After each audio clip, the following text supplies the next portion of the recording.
a sapling, fasila, in his hand or her hand, and the day of judgment suddenly come in front of you. Plant it. Plant it. Now this is fantastic, isn't it? Because it looks like the religion and faith has a very positive impact on the world. Not just by spiritual, but actually, useful. Planting a tree is a very useful thing for humanity. Not only for the global thing, but also its fruits, its food, and so on, and improving the... these concepts need to be... They were already available at the time of the early Islam. People did not think about them. They were doing them, right, to follow their own tradition and practice of their own faith. But they so happen to be, they actually positively impact towards the world. Now, if you look at any big project, there will be around 12 factors, very important 12 factors that govern it. Take, say, the world model today. You can use this. There is the cultural values, the health and well-being of people, food and agriculture, business and trade, energy and earth resources, climate change, ecosystems, water availability, habitat infrastructure, economy and wealth, governance institutions, and community and resilience of the community. These factors in the world, or in your society today, or in any project you have, they all come together. And each one of them is interconnected with the others. Each one of them is connected with the rest of the 11. So we have 66 connections. And any change in one will affect the rest.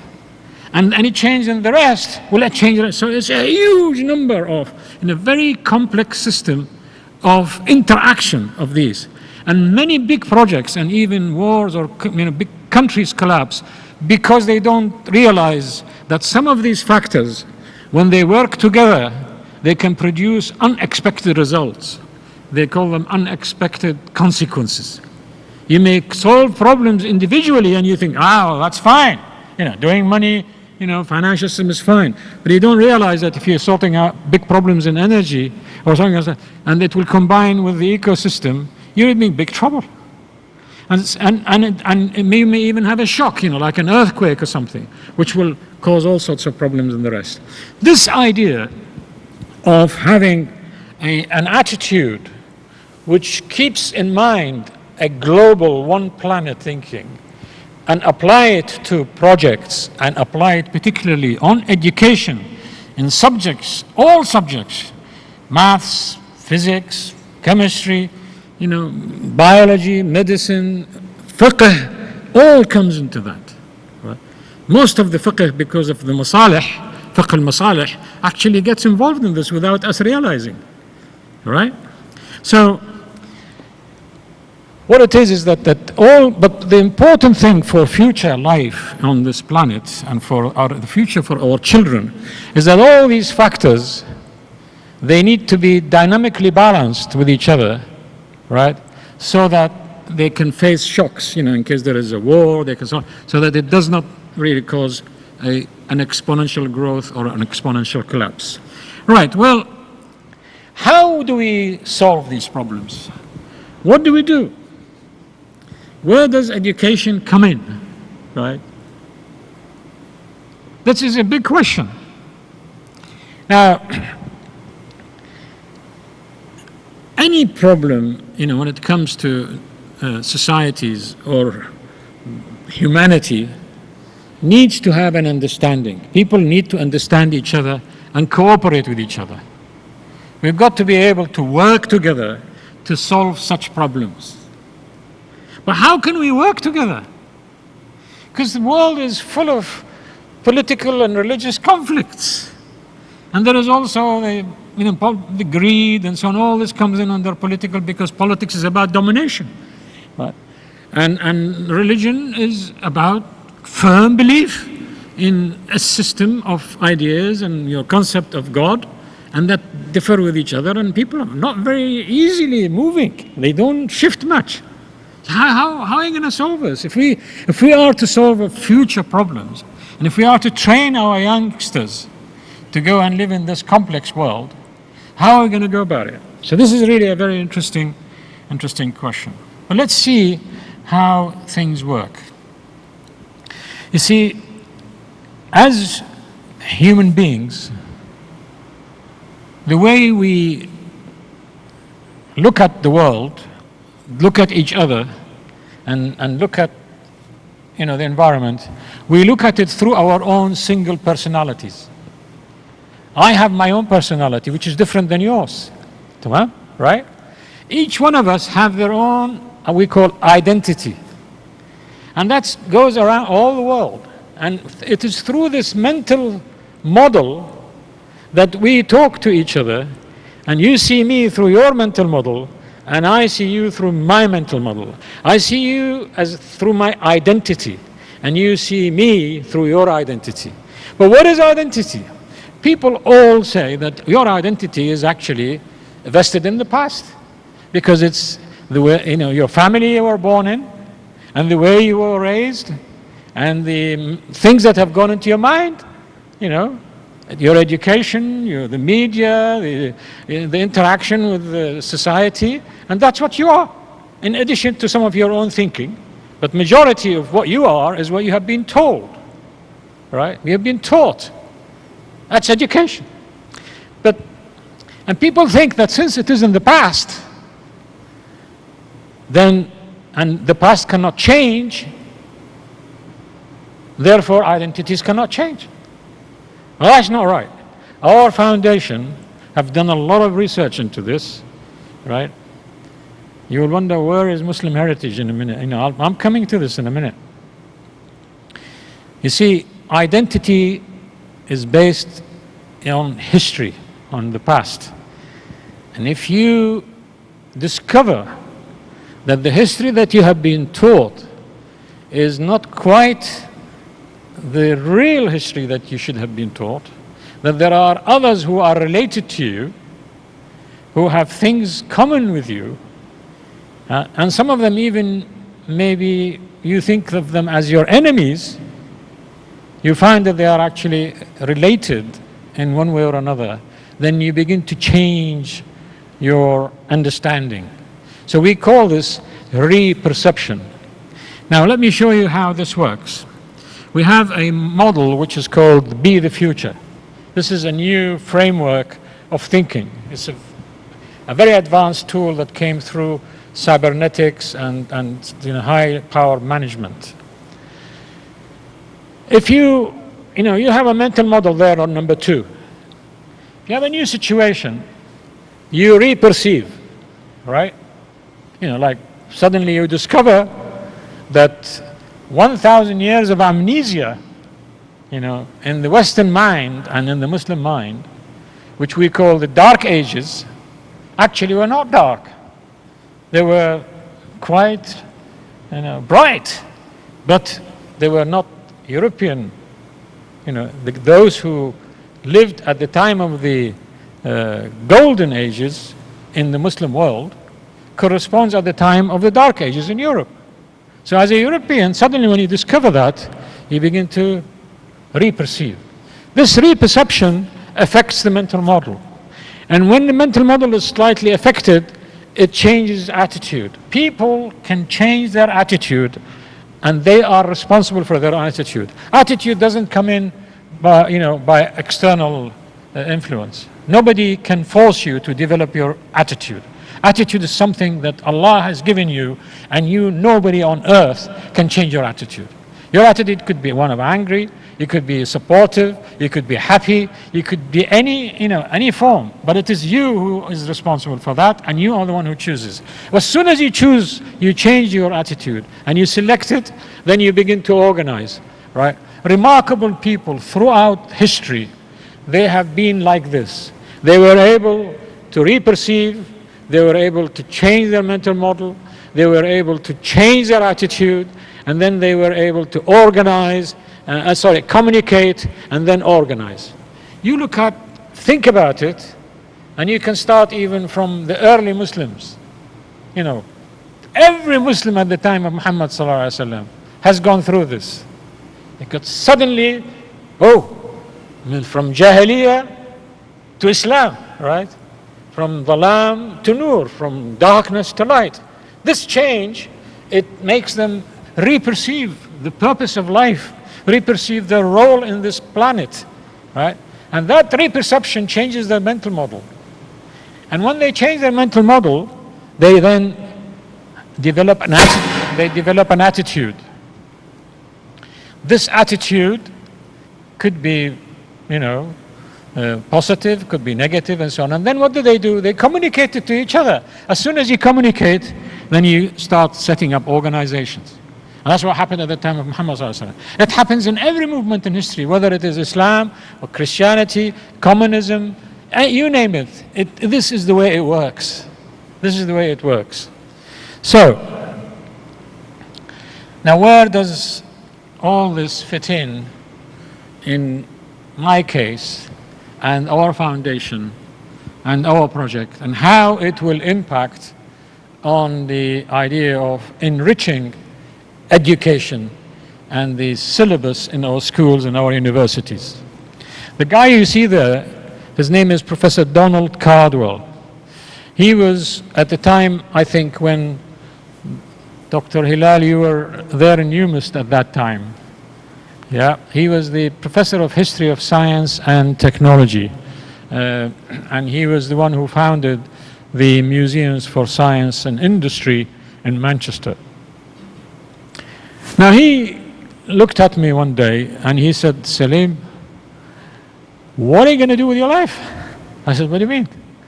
He said, well, you've done very well with yourself, published, you are the highest earner in the university. I was working in the oil companies as a consultant, and I had 2 companies at the time, and we worked on the North Sea oil and so on. We've done very well. And considering, by the way, that alhamdulillah, I was born an orphan in the small alleys of Baghdad, right? See how, so, he said, what are you going to do with yourself? I said, what do you mean? I'm carrying on. No. He said, look, I have spent my life studying history of science, and there is a gap about 1,000 years we call the Dark Ages. But this corresponds to your civilization, I said, what do you want me to do? He said, it's history. I said, look, Donald, I hate history. He says, why? I said, because the history that I was taught was history of people killing each other. I remember when I was taught in Baghdad history in 2 years, I ran away from it and I went into they call it al-ilmi, the natural science branch, left human sciences, right? Social sciences. I went to do engineering and science, so. And he said, look here, what you have been taught is political history, which is full of wars, and also religious history, which is also full of wars, right? What I'd like you to look at, because you as a scientist, have a look at history of science and see how people in the past behaved with each other, and look at the scholars of science and of knowledge and so on. This was very interesting. I thought I'd give it a go, have a look at the side, and I was surprised. I really was surprised. He was quite right that there is 1,000 years missing. There's an amnesia for 1,000 years, all right? And just tell you how it worked. There's a very popular book which is called, Scientists and Inventors in the World. This is the history of scientists and inventors in the whole world. And this was a popular book at the time. And each 2 pages speak of one person. You open the book, 2 pages, like in the year before, BC, 212 to 287 C, right? They mention Archimedes, right? Archimedes, and speak about Archimedes. The next page, the next two pages, because this is page 14, you see, I don't know whether you can see it. Next page is 16, right? And it speaks about Johannes Gutenberg. A huge jump to year 1400. And then Leonardo da Vinci, 1452. So, what happened to humanity in all that time? No brains, no creativity, no, there no inventions at all in China, India, Muslims, and, Africans. Human beings are normally creative by nature. They solve problems. We have solved so many problems today. We just solved a problem here with my laptop. This is an invention. By solving a problem, you actually create it. So we are inventive creatures. And then you ignore all these inventions. So it really is a big problem. To summarize what I have found, in the syllabus of schools, I want to ask some of my students, have a look. And what we found is that the way we are educated in our schools is this. If you take the names of scientists and the inventions and spread them on a timeline, right? That means you take the date of, the name of the person with the science and put the date of either when he was born. In fact, hardly any women, I'm sorry to say, in that map. Then he was born and where. You put this across, you find two things. One is that what is mentioned in the syllabus, they're all Europeans. You do not find any name that is non-European, including Americans, right, modern. The other one is that there is a gap of about 1,000 years missing. It seemed to, if you go backward from modern day, all the way back, then you reach the Renaissance, and then nothing happens. It's called the Dark Ages, or the Medieval Ages, or the Middle Ages, middle between two, right? And then the Romans and the Greeks. You got names in the Greeks, like Archimedes, like Galen, like Pythagoras. See, these are, but they're all European. And then suddenly, nothing. Now, these two characteristics are very serious and they're very dangerous. I'll come to that in a minute. So what we did, just say, okay, let's go and ask the experts. We've made a website called MuslimHeritage.com, and this has acted like a honey trap. So many people were interested and excited, and they started writing and so on, and we started asking some people about the real information. Come up with a staggering number of scientists, Muslims and non-Muslims, males and females, right, who are missing from that graph. They're missing, and each one of them deserves to be either a fellow of the Royal Society or maybe given a Nobel Prize. Let's take some of them. You can't read it. This is just only qualitative. Take this, which you can read. I've deliberately put in red two ladies. Right? These people, if they were alive today, they would have been given Nobel Prize. It's just 40. We can have a lot more than those. They're missing. Their names do not appear in the science and university and school books. So what education really needs to do is to enrich its subjects. We are saying that what you're being taught, you are actually taught the wrong thing, and we don't want to be speaking of extremism and so on. No. Let us say we want to enrich the syllabus.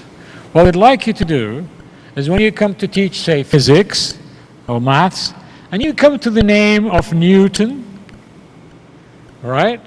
Then we'd like you to say, well, by the way, when Newton said that if I have seen further than others, it was because I was standing on the shoulders of giants. Now, ask your students, who are these giants that Newton was talking about? Huh? Because if you put that timeline, all right, if you go back to that slide and you go that timeline, he'll be at the Renaissance time, right? he'd be standing on air. There's nobody underneath him. So who are these giants that he was talking about? Now recently we have had a very interesting exhibition in the Royal Society. They took the archives from those days in their libraries, and then they made an exhibition about them and showed a great number of those great Royal Society fellows who founded the Royal Society in London. They are the great scientists of the world at the time. Many of them knew Arabic. They were reading Arabic and commentaries on the manuscripts in Latin, right? And some of them were actually very proud of speaking Arabic, like Halley, the Halley Comet, yeah? Professor Halley spoke Arabic. He wrote even papers in Arabic about Al-Battani and so on. So we find, therefore, that when you come to speak about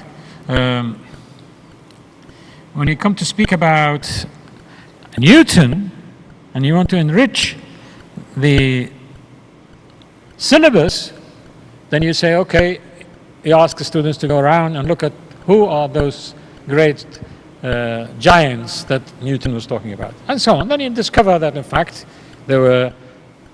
these came from the Muslim heritage. When Europe has started the Renaissance movement, it did not start from nothing. Science and knowledge transfers from one nation to the other and so on. This is they call Dawrat al-Hadara, right? This is the movement of civilization. So this is history that is acceptable.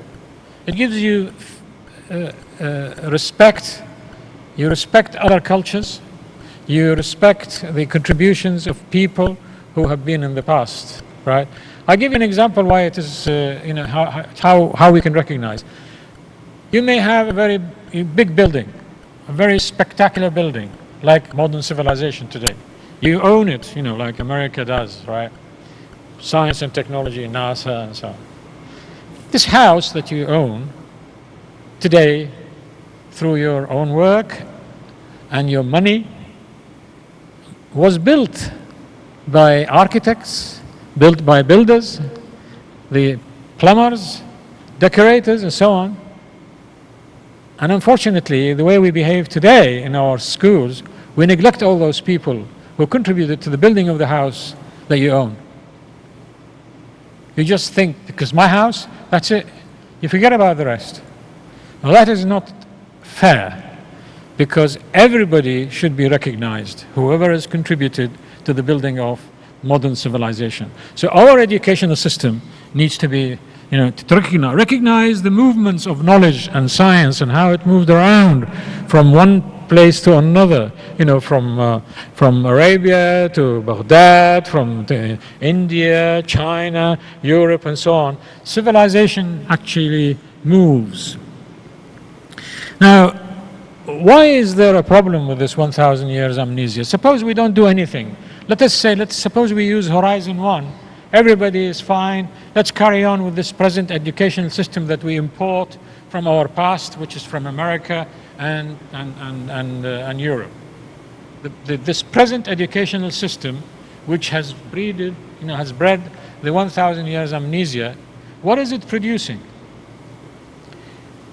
For young lads and lasses who have been brought up in the West, in this educational system, they come out with a feeling of superiority complex, because they don't see any contribution from other nations.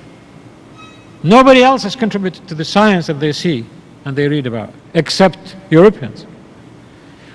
Not only this is a problem because of the superiority behavior, but it also creates, in the opposite side, in the Muslim world and China and India, all those people who are not being recognized, it creates inferiority complex. Right? So young people in the Muslim world, they feel inferior.